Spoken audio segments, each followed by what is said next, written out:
Hi, I'm Lori. And I'm Gary. And we are Lori and Gary Cruise. Welcome back to our channel, Yeah, everyone. yeah. Well, today we want to talk about something which we don't understand, which is people that say, I would never cruise because... Why don't you want to go on a cruise? Exactly. What is wrong with you? What in the world is wrong with you? So, in all honesty, I know so many people, especially in New York City, where everyone just thinks they're so highfalutin. Yeah. And they go, I would never go on a cruise because...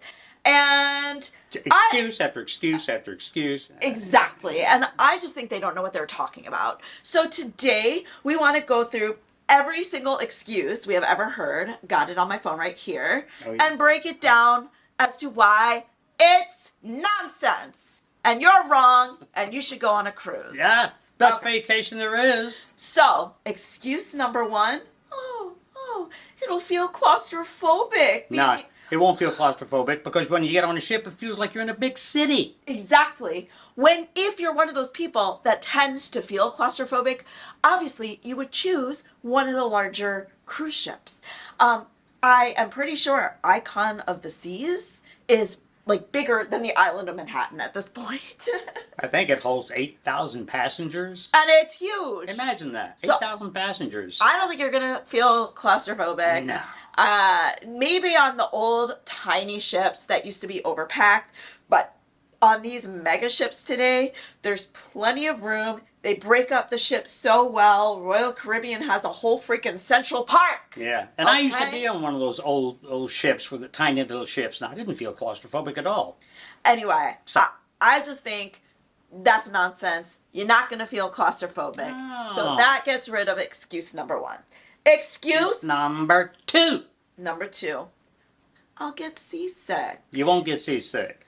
I mean, in all honesty, you could get a little seasick, but once again, if you go on a mega ship, you really don't feel the waves that I'm much. susceptible to getting motion sickness, and I've never gotten seasick on the ship, and I've been all over the world on ships. And you can also choose where you travel. Some oceans are choppier than others. Do some research, find out what itinerary goes through calmer waters. Caribbean's calm.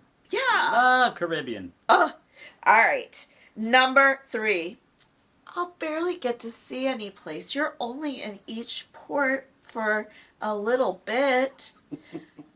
Okay, I have a couple of responses to that. Okay. Number one. Go. That goes back to choose your itinerary. Some itineraries are in the same port for 2 or 3 days each port. Also, if you go traveling and you visit a different country, do you just stay in one place in that one country, or do you go to different cities? Because I feel like that is what a cruise is. And our personal best example of being able to experience more from cruising was Hawaii. Yeah. If we just flew to Hawaii, unless we paid thousands of extra dollars for planes to each island, like, we would not be able to experience Hawaii at its fullest. But because we cruised around Hawaii, we got to see, like... 4 ports? 5 ports? Yeah, I don't even remember, but it We're was... island hopping all over the place. And we got to see so much more of the Beautiful. state. The weather was great. It was just our best vacation ever. Yeah, so you can't use that excuse. Okay, number 4.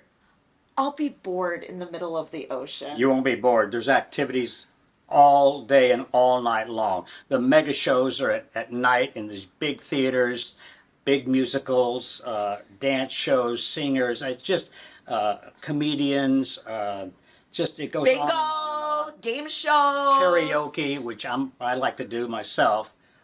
Game shows, like she said, it's just the cruise director. It's his job to make sure that there's activities going on all the time on sea days. Yeah, you and will if you not be bored. If you don't want to do an activity, how about Plus, you can eat 24/7.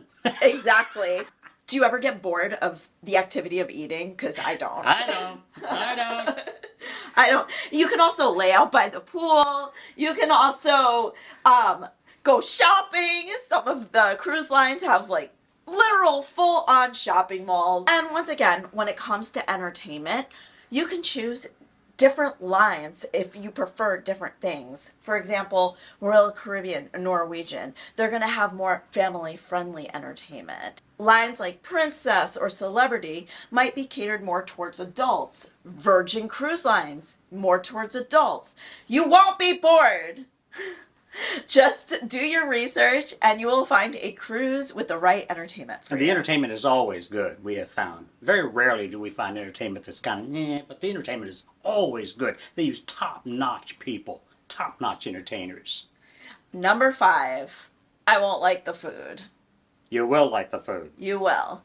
So, if you guys have been following us, you know we have actually had many an episode, a cruise, where we complain about the food. Yes, sometimes the main dining room sucks, or sometimes the buffet line is overwhelming and the food's not that great. The line is forever in the buffet line sometimes. But almost every cruise line has more options than just that. Norwegian and Royal Caribbean, we love all the specialty restaurants. If you don't want to pay extra for food, there's always included great food. We love the local on Norwegian. There's a snack place on Royal Caribbean that There's like we a dozen love. places you can eat. Yeah. Easily. I guarantee you, if you, again, do the research, look at what the cruise line has to offer, you'll love it. A lot of people are saying that Virgin Cruise Line has the best food because they have all different restaurant types and they're all kind of like specialty restaurants, but they're included in the price of your cruise. We've never been there, but we've heard it's really, really good. Yeah, we got to do Virgin one day, Yeah. right, baby? Yeah. Oh, yeah. Yeah. Yeah. Yeah. And the last excuse we hear for I can't cruise is money. Yeah. So you guys, listen. You can afford it. You can afford it in some capacity. I'll tell you what, if you want an inside cabin, you can pay as little as I've seen $300, $400, and $500. And that includes everything. You can eat at all the main dining rooms, you can do all the activities, do everything that people in the suites can do. There's a budget for everybody. Yeah, if you really need to keep your budget down, there's so many cruises that are all inclusive and you can just get so much bang out of your buck. Also, when you travel to another country, you have to pay for all this food separately. Even if you do street food, it all adds up. Then the travel adds up, the hotel stays add up. This is like luxury for an affordable price. Now, we're lucky in the fact that we live in New York City, so it's one of the main ports here. We're just a few blocks away from the port of New York. So we don't have to fly that often. If you you can drive to your cruise and save so much money on flights if you live near a port. If you live in the Midwest, sorry. Although there are cruises up and down the Mississippi, right, baby? Yeah. So the bottom line is You can afford it. you can afford it. Anyway, that's all we have for today. If you enjoyed this video, please give us a Like and subscribe. And hit the notification bell. good job, baby. So every time we put out a video, you'll know about You'll it. know it. That instant. Don't you want to see these faces?